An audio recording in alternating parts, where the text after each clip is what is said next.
Now we are going to start the new topic, then velocity. Speed के बाद velocity. You can see velocity depend on the displacement and time. इसको definition ऐसे भी, the ratio between the displacement and time is called the velocity. और ऐसे भी लिख सकते हैं the rate of change of position, क्योंकि position दोनों velocity speed में भी आ सकता है ये, बस direction उसमें नहीं लगाना, इसमें direction लगा देना. The rate of change of position of an object with time in given direction is called velocity. ठीक है, इज कॉल्ड वेलोसिटी. अगर इसमें से डायरेक्शन हटा दो तो स्पीड की डेफिनेशन हो जाएगी. ठीक है, and it is the SI unit of speed velocity is metre per second. Dimension formula is m0lt minus 1. It is a vector quantity because displacement is have direction. So it is defined definition. अगर define करने के लिए आ जाए तो ऐसे लिख सकते हैं. वन सेकंड काइंड्स की बात करते हैं. यूनिफॉर्म वेलोसिटी, नॉन यूनिफॉर्म और एवरेज वेलोसिटी. स्ट्रेट लाइन ही होती है velocity because displacement having straight line.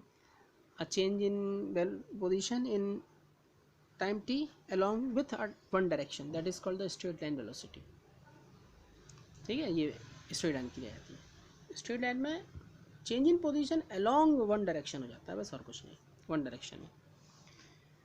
ठीक है. Uniform velocity. A body is said to be in a moving with uniform velocity if it cover equal displacement in equal interval of time. जैसे पहले भी बोला था, equal interval of time में cover equal displacement in equal interval of time, that is called the uniform velocity. Non-uniform velocity, you can say a body is said to be moving with a uniform non-uniform velocity if it cover unequal displacement in unequal interval of time. या एक चीज़ भी unequal हो तो चल जाएगी, दोनों में से कोई एक अनइक्वल या दोनों अनइक्वल हो. Unequal interval of time, that is called non uniform velocity. इसमें इक्वल आता है, इक्वल इंटरवल ऑफ टाइम, और इसमें unequal interval of time, that is called non uniform velocity. Average velocity. Average velocity मतलब total displacement cover in total time taken, that is called average velocity. ऐसे ही बोल सकते हैं, या mean of average initial and final, that is called so average velocity, ऐसे भी बोल सकते हैं. Next, instantaneous velocity. The velocity of an object at a particular instant of time. Particular instant of time, जैसे वेलोसिटी एक particular time में increase हो जाए, मतलब एक्सेप्ट हो जाए. The velocity of an object at a particular instant of time or at a particular point its path is called its instantaneous velocity.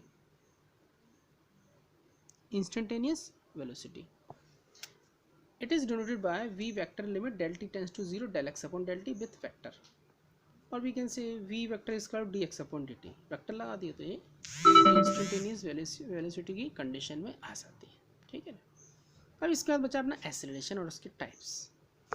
चलो acceleration को जब स्टार्ट करते हैं, यू नो दैट आप 9th क्लास में already ये सब चीज़ पढ़ चुके हैं, बस जस्ट अच्छे से रिवाइज हो जाए और टाइप्स पढ़ जाते हैं इस पर. यहाँ पर acceleration, the rate of change of velocity of an object with time T is called the acceleration.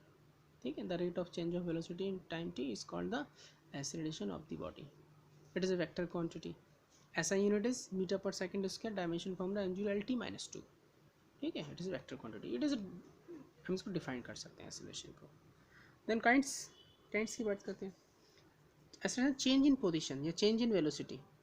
When a body change in velocity in along one direction, that is called the straight line acceleration. ऐसा लिख सकते हैं, straight line की भी आ जाए तो. When we are changing the velocity in along one direction, that is called the straight line acceleration. Uniform acceleration, change in velocity in equal interval of time, that is uniform acceleration. Change in velocity in an unequal interval of time, that is called non-uniform acceleration. एक होता है positive acceleration. ठीक है, positive और negative दो type के. ठीक है. Position acceleration, if the velocity of an object increases with time, क्योंकि पॉजिटिव में है तो इंक्रीज होगा, नेगेटिव में डिक्रीज. जैसे ग्राफ के थ्रू हम अगर देखें तो चेंज इन वेलोसिटी इंक्रीज, यहाँ ऐसे, तो it is a positive acceleration. If the velocity of an object increases with time, its acceleration is positive. When a bus leaves a bus stop, its acceleration is positive. ठीक है, बस आगे चली जा रही चलती जा रही है तो वो पॉजिटिव एक्सेलरेशन हो. नेगेटिव एक्सेलरेशन मीन्स बस आ गई रुकने वाली है तो वो रिटार्डेशन. नेगेटिव एक्सेलरेशन को हम रिटार्डेशन ही बोलते हैं. क्या बोलते हैं? Retardation. If the velocity of an object decreases with time t, that acceleration is called negative acceleration. Also retardation and deceleration भी बोलते हैं. deceleration भी बोलते हैं, retardation भी, deceleration और retardation भी बोलते हैं. ठीक. average acceleration, how can we define the average acceleration? change in velocity, total change in velocity in total time taken, that is called the average acceleration. Change in लिखा, इसका मतलब del का मतलब चेंज होता है. Change in total velocity in total time taken, that is called the average acceleration. Last, instantaneous acceleration. Instantaneous acceleration means change in velocity in instant time, that is called the instantaneous acceleration. और ऐसा ही बोल सकते हैं अगर book की language लिखना है, the acceleration of the object is at a given instant of time.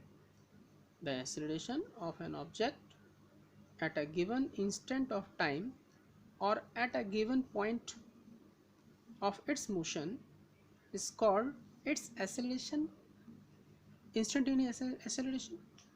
It is denoted by this: a average is equal to limit del t tends to 0 del v upon del t और dv upon dt. जो आपने differences सीखा dv upon dt, it is the formation of the acceleration और instantaneous के बारे में. ठीक है ना.